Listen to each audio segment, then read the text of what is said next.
Hey everyone, I'm here in the parking garage. I just got done my pulmonologist appointment, and I saw my pulmonologist's PA, who I've never met in person. But during COVID, I had a phone appointment with her, and she's very nice. And my pulmonologist is very nice.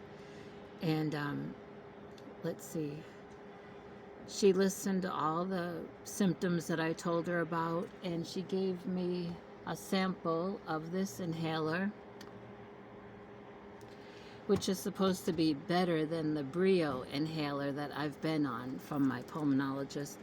And then she sent me down to x-rays for a chest x-ray, and then she put in an order for a breathing test because the last one I had was in 2020, so it's time to have another.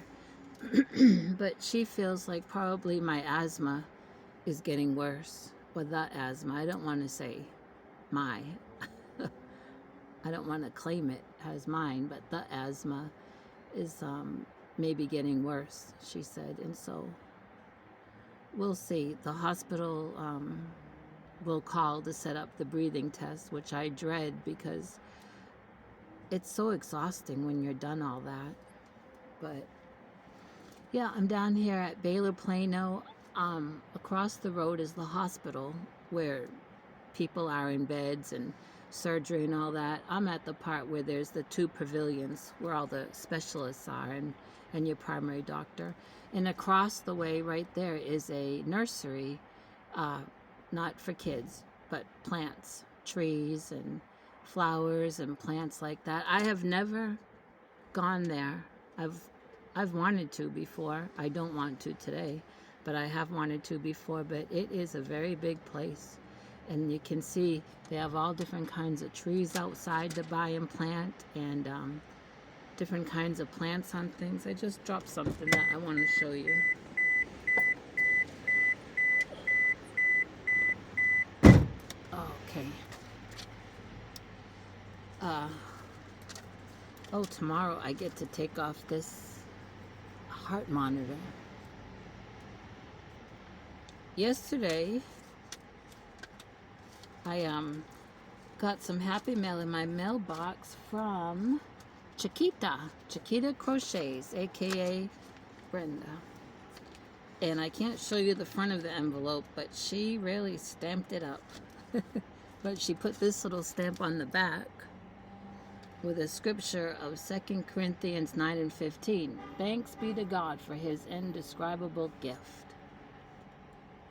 If you don't know Chiquita Crochets, she does crochet, but she also does a lot of other kinds of crafts, paper crafts, and she's just she stays busy with all her different kinds of crafts, and she's very talented. She sent me this little note. Hola, Miguel. A small happy mail to cheer you up. Dios te bendiga, cuídate y proteja siempre. Abrazo, tu amiga Deborah. So she's saying, God bless you, keep you, and protect you forever, and a hug from your friend Brenda. It's hard to read because there's a glare coming from over there, but she sent me, anyone that knows me knows that I love succulents, and she sent these succulent stickers, and they're kind of puffy. Those, and these, and then these. How fun. Thank you, Chiquita. Dios la bendiga. So I brought that to show you. And when I was waiting for the doctor to come in, the nurse offered me some water.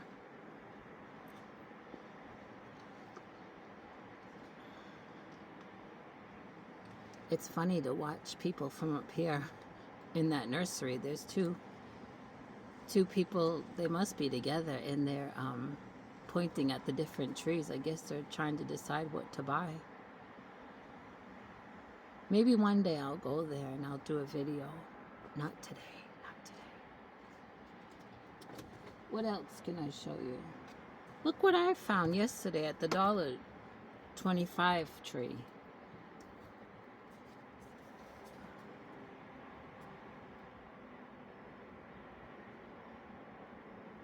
Isn't that nice?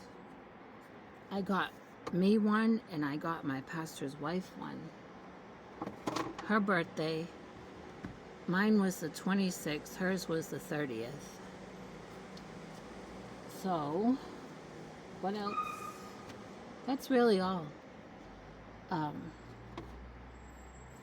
This car is a mess. Drink some more water. He's touching all the leaves on that tree. Must gonna buy that one.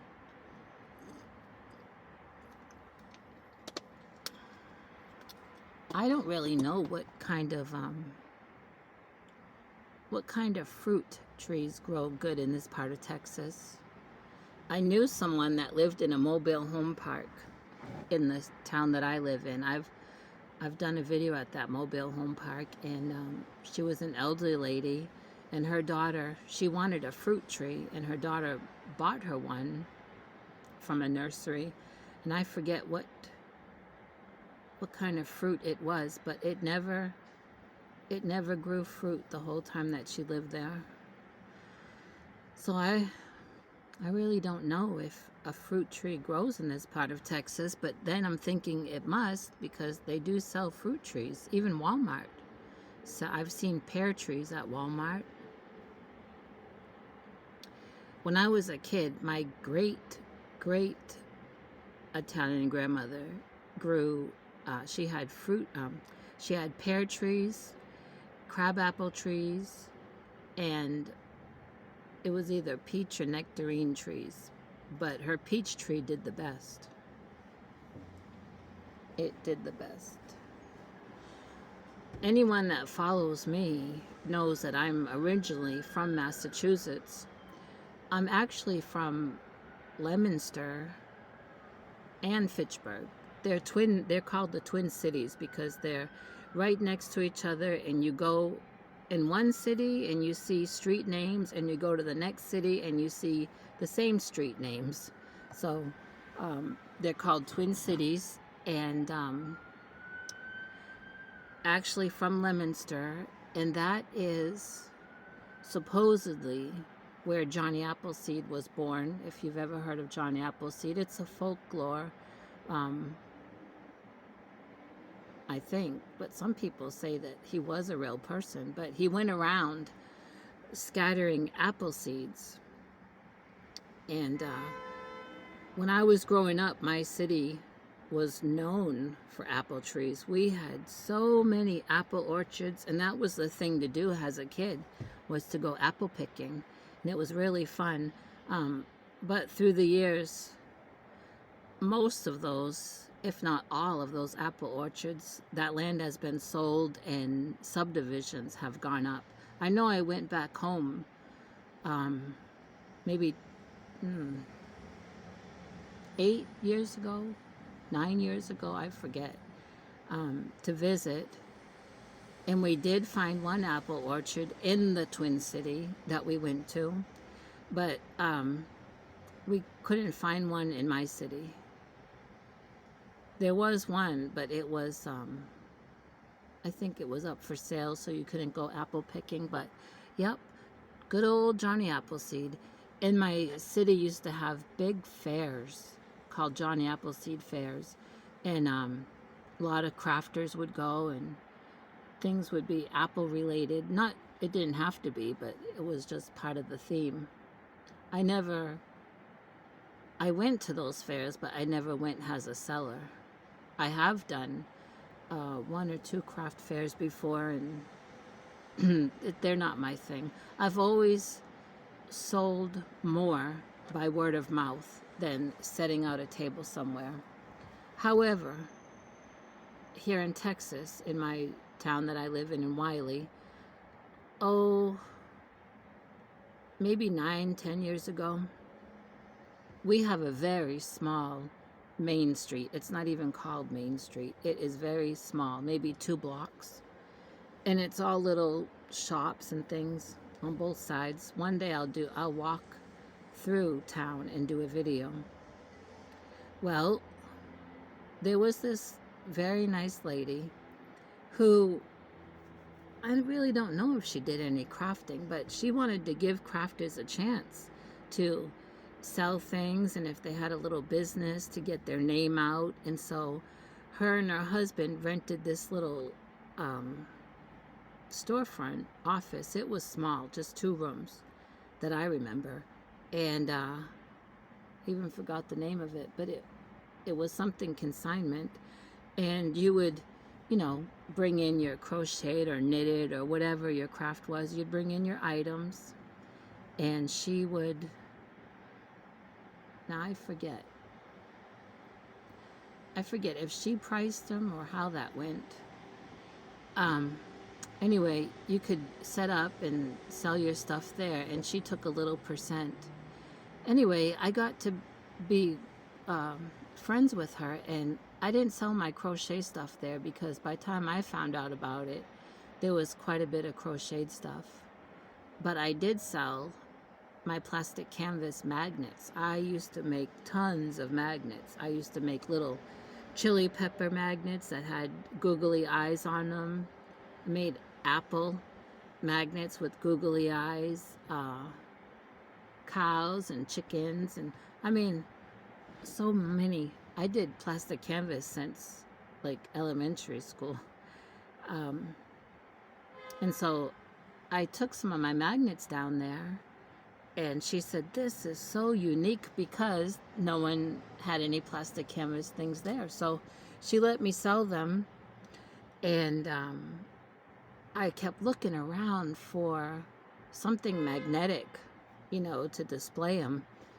Well, I got this idea. If I could find the top of a washing machine, and I could wash it and spray paint it, and then have a friend drill a piece of wood in the back, like coming down, and then another piece this way, you know, to hold up that. And so my landlord found me the top of a washer, and I washed it and spray painted it, and someone did do that for me with wood, so it made that stand up.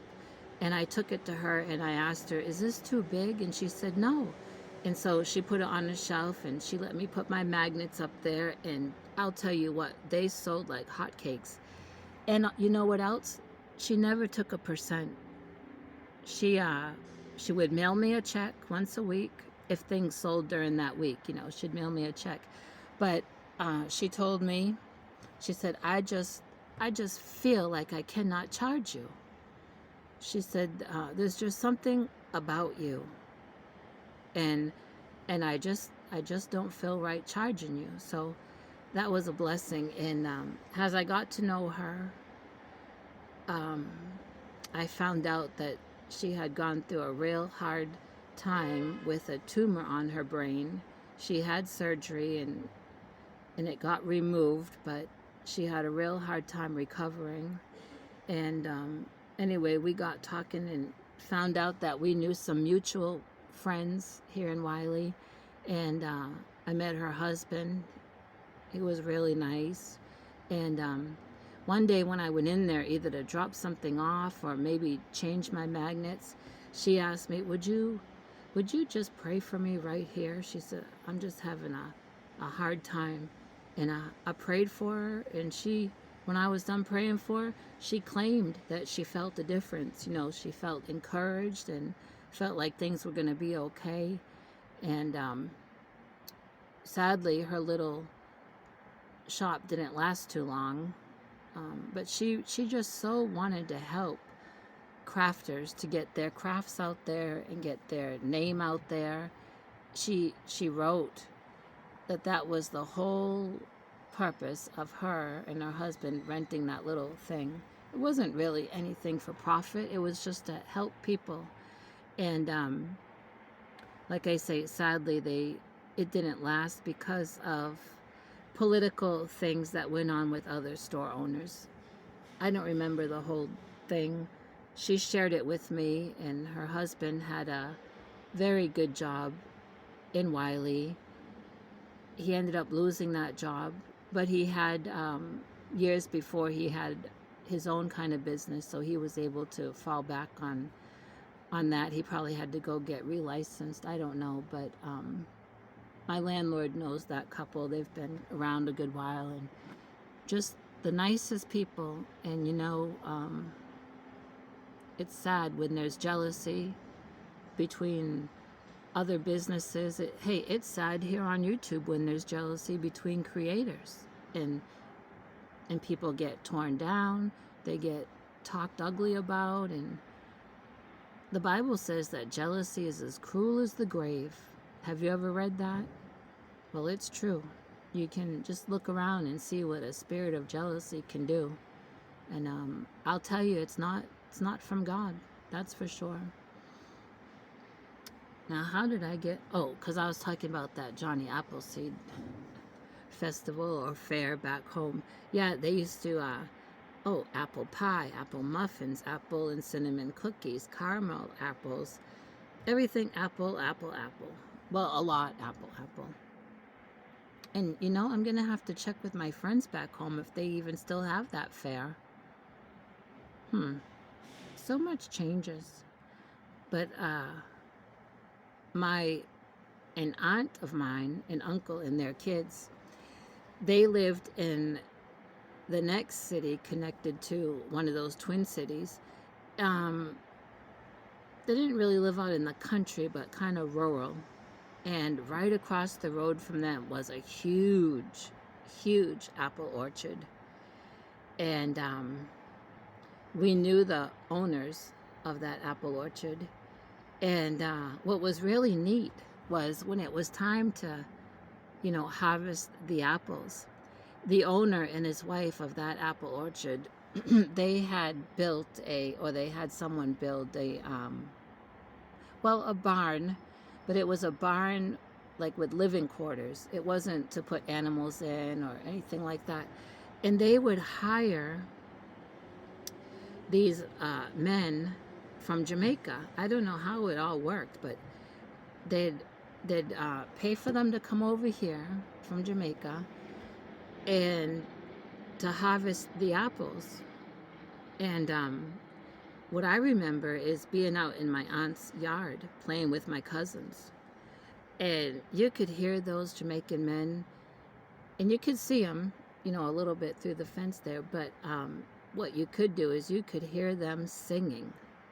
I don't know what they were singing, but they were just carrying on singing while they were harvesting those apples. And their voice would carry over. It was really neat, as a kid. Yep. And like I say, our family got to know those owners, and they'd let us go over there and pick apples and not charge. And they also had a little pumpkin patch. That was another popular thing growing up as a kid, was picking pumpkins. So long ago. If there was a breeze, I could probably sit here all day and talk to you. But I don't want to take up, someone's parking place here at the hospital or at the pavilions for the doctors either. Because the sign in front of my car does say guest, which means guest parking. And I'm a guest. I don't want to wear out my welcome, and people are going to need this space. And so I'm going to get going and head back home. It's about 22 miles home.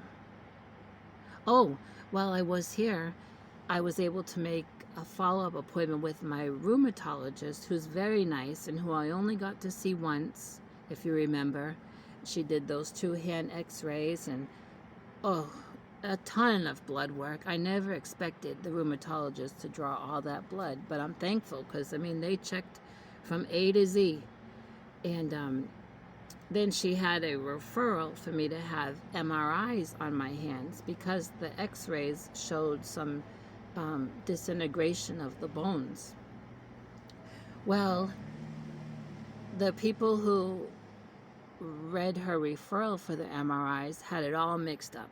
I was supposed to have both hands done. They only had one hand done, and when I called to get it straightened out, they said, well, you can't have both hands done. The referral is just for one. And then also during that time, I wasn't feeling really well to be on the phone long to get it all straightened out. And then I was still dealing with Aetna. And so while I was here, because the rheumatologist is also here, I've made an appointment to follow up. And that appointment is October 3rd. So, and I believe that I'm out of the clutches of Aetna now. I got the disenrollment letter, I filled it out, I sent it back, and they didn't ask today, you know, for this appointment or regarding the rheumatologist appointment, anything about my Aetna card. So I believe that I'm back to my Medicaid and Medicare dual, and I'm waiting for my Molina card. But in the meantime, I'm in the system. As far as I know, this is what I was told last week when I was on the phone with everyone. And where did I put that water? There's such a glare that I can't even see in the seat next to me. Can you believe I lost that little bottle of water? Well, I gotta go. Yep, I don't know. I've got to go get something to drink and head home. And I'll talk to you later. Thanks again, Chiquita.